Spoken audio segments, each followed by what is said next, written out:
This is 1978. A year before, I was one of the first North American journalists to travel to Cuba on the invitation of the government. One night, these people came and said, well, okay, I want you all to come to this room. And all of a sudden, Fidel comes, and there's kind of a stage, a little bit of a stage. So you couldn't move. Once he got in the room, there's no moving, you know? It's not like I can get around and get away from these lights and whatnot. So this is where the term comes from. If you can't work it out, work it in. Because lights put holes in your frame, you know? So they have to accentuate something and they have to point to something. Back in 2005, I traveled with Wynton Marsalis like 2 days after the Katrina to go to New Orleans just to see and document what was going on and how devastating it was.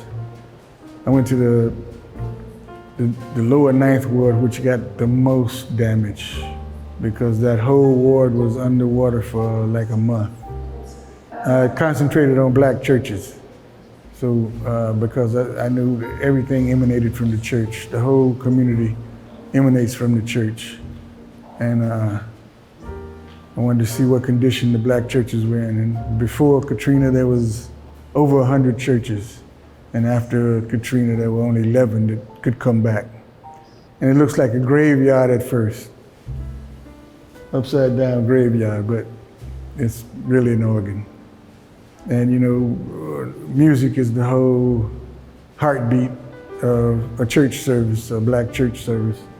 So when that got ruined, I knew that it was devastating. So June of '09, I knew, somebody told me that there was gonna be a mass baptism in Harlem.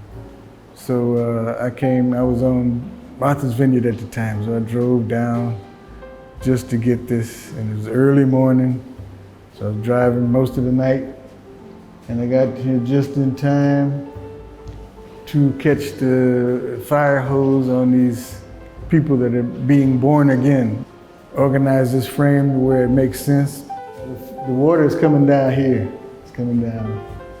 And the whole composition ends with this lady right here. It points to her. I like it. I think it's a powerful piece.